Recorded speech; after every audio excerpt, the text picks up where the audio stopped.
तो मंत्री गोविंद सिंह डोटासरा कुछ कह रहे हैं, ये सीधा दिखाते हैं आपको प्रसारण। चाहे पंचशील सिद्धांत उन्होंने दिए हों, पंचायती राज की स्थापना राजस्थान से नागौर से की हो, अनेकों अनेकों ऐसे संस्थाओं का निर्माण किया और उन्होंने कभी भी विपक्ष को कभी भी अलग नहीं समझा, बल्कि अपने मंत्रिमंडल में बहुमत होने के बावजूद भी उनको स्थान दिया और हमेशा अपनी ही सरकार के मंत्रियों से वो ये कहते थे कि सरकार की आप आलोचना करो जिससे हम लोग और ज्यादा अच्छे तरीके से काम कर सकें। लेकिन दुर्भाग्य है कि आज ऐसे लोग सत्ता में बैठे हैं जो नेहरू जी के द्वारा या उनके बाद में जो भी प्रधानमंत्री बने उनके द्वारा जो संस्थाएं निर्मित की गई थी उनको समाप्त करने का काम कर रहे हैं, विपक्ष की खिल्ली उड़ा रहे हैं। विपक्ष अगर उनको कोई सजेशन देता है तो उसका तिरस्कार करते हैं। आप उदाहरण ले लीजिए, देश के पूर्व प्रधानमंत्री मनमोहन सिंह जी ने जब देश के प्रधानमंत्री को चिट्ठी लिखी कि आप वैक्सीन की अन्य निर्माता कंपनियों को वैक्सीन निर्माण के लाइसेंस दे दीजिए, और जब सोनिया जी ने चिट्ठी लिखी जो यूपीए की चेयरपर्सन हैं, इनसे पहले 10 साल तक सत्ता में रहे हैं यूपीए, उन्होंने उसका किस प्रकार से चिट्ठी का जवाब दिया और अपने मंत्रिमंडल से उस बात को छुपाया कि हम अन्य कंपनियों को वैक्सीन निर्माण के लिए लाइसेंस दे रहे हैं। वो इसलिए छुपाया कि मनमोहन सिंह जी ने उसकी मांग कर दी थी, उनको कहीं क्रेडिट नहीं चला जाए। और आज नेहरू जी हमेशा देश की चिंता करते थे, देश के स्वाभिमान की चिंता करते थे। आज मोदी जी जो विदेशों में छवि बनी है वैक्सीन को लेकर के, कोरोना के संक्रमण को लेकर के, जो उनके जिस प्रकार से चुनाव में कैंपेनिंग करते हैं, जिन प्रकार की उनकी भाषणों की जो शैली रहती है, उसको लेकर के हमारी जो छवि का नुकसान हुआ है, मैं समझता हूं कभी भरपाई नहीं हो पाएगी। आज बीजेपी में भी बड़े बड़े नेता जो केंद्र में बैठे इतनी घुटन महसूस कर रहे हैं कि लावा कब फूट जाए, कब ज्वालामुखी बन जाए, किसी को पता नहीं है। आज चुनाव आयोग की क्या स्थिति बना के रख दी है। अन्य संस्थाओं के बारे में आप देख लीजिए, एक एक कर को देख लीजिए कि सब संस्थाओं, संवैधानिक संस्थाओं को समाप्त करने का एक तरीके से षड्यंत्र चल रहा है, हिटलरशाही शासन चल रहा है। अपनी में ही पार्टी में अपने ही लोगों की सुनवाई नहीं हो रही है। आज हमारे यहां 25 सांसद हैं, किसी सांसद की हिम्मत नहीं है कि वो मोदी जी से कोई सुझाव दे दे। गडकरी जी ने एक सुझाव दे दिया था, दूसरे दिन उनको माफी मांगनी पड़ी। इससे बड़ा हिटलरशाही कोई हो नहीं सकता, इससे बड़ा लोकतंत्र का अपमान कोई हो नहीं सकता। आज पूरा देश त्रासदी में है, पूरा देश ये महसूस कर रहा है कि हमारा क्या होगा, हमारा भविष्य क्या होगा, हम जिएंगे कि नहीं जिएंगे, हमको वैक्सीन मिलेगी कि नहीं मिलेगी, हमारे बच्चों के भविष्य का क्या होगा।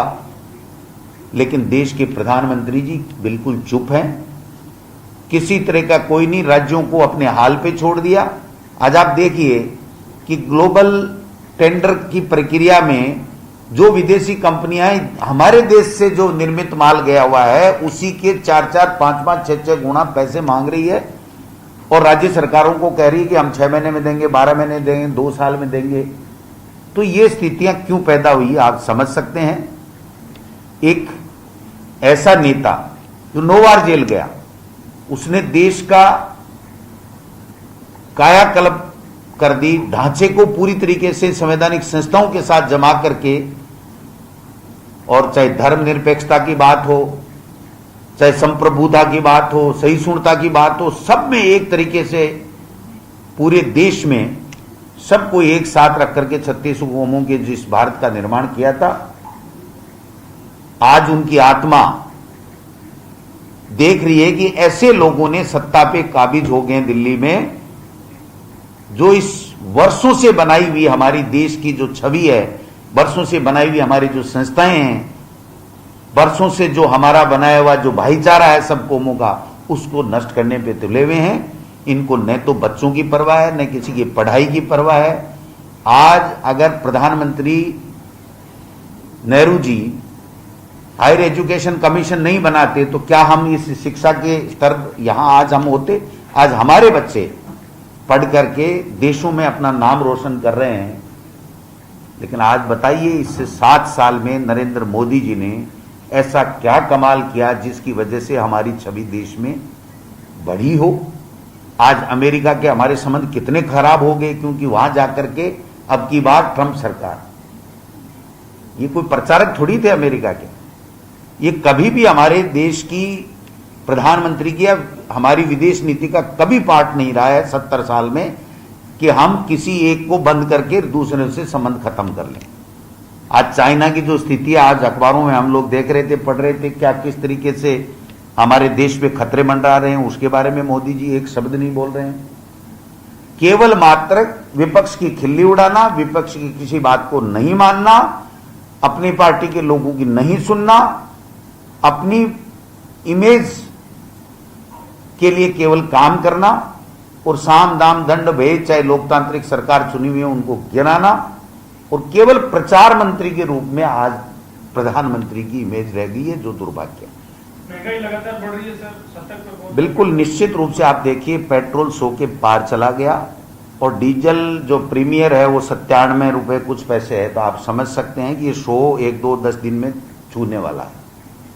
यही देश के प्रधानमंत्री बनने से पहले मोदी जी और वो बाबा रामदेव जी और इनके अन्ना हजारे जी या इनके सहयोगी लोग किस तरीके का सड़कों पे प्रदर्शन करते थे। स्मृति ईरानी जी किस तरीके से सिलेंडर लेके सड़कों पे बैठी रहती थी। आज कहां गए वो लोग? जो कच्चा तेल प्रति अमेरिकी डॉलर 50 रुपए हो गया अंतर्राष्ट्रीय बाजार में, तब ये 100 रुपए के ऊपर है। और हम 140-44 रुपए जब यूपीए सरकार के समय था, तब हम 50 और 55 रुपए में पेट्रोल और डीजल देते थे। तो आप समझ सकते हो कि महंगाई की मार हर वर्ग के ऊपर पड़ रही है।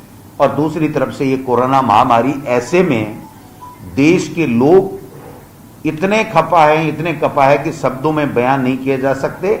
आज सोशल मीडिया के ऊपर आप देख लीजिए, यही मोदी जी जो सोशल मीडिया से सरकार में आए थे विपक्ष की छवि खराब करके, आज ये रोजाना मीटिंगें कर रहे हैं केंद्र में कि सोशल मीडिया पे कैसे अंकुश लगाया जाए जिससे हमारी छवि को नुकसान नहीं और हमारी हकीकत बाहर नहीं जा पाए। तो मैं समझता हूं हम प्रदेश कांग्रेस कमेटी की तरफ से यह अभियान चलाएंगे कि महंगाई पे अंकुश लगाए केंद्र की सरकार। पेट्रोल हो, डीजल हो, दूसरे आप लोहे का भाव देखिए, इन 4 महीनों में 6 महीनों में तिगुना हो गया लोहे का भाव। दूसरी चीजों का भाव देख लीजिए आप, पेट्रोल डीजल का भाव देख लीजिए, जिसका हर चीज पे असर पड़ता है और हर वर्ग पे असर पड़ता है। ये नहीं है कि पैसे वाले जो पेट्रोल और डीजल जो कार मेंटेन करते हैं उन्हीं पे फर्क पड़ता है। जो गरीब के लिए जो राशन आ रहा है खाने के लिए, उसमें भी वही, अगर ट्रांसपोर्टेशन में पैसा ज्यादा लगेगा तो वो तो उसी पे बाहर पड़ेगा। तो मैं समझता हूं इसके लिए भी हमारी पार्टी, प्रदेश कांग्रेस कमेटी के तमाम नेता, एमएलए, मंत्री, सब लोग, हम लोग प्रदेश कांग्रेस कमेटी के आम कार्यकर्ता सब लोग मिलकर के एक अभियान चलाएंगे सोशल मीडिया के ऊपर, जिससे कहीं ना कहीं इनके कान में जूं रेगे और ये महंगाई के ऊपर काबू पा सके। थैंक यू भाई। वहीं कोटा के न्यायपुरा पुलिस ने एक शराब तस्कर को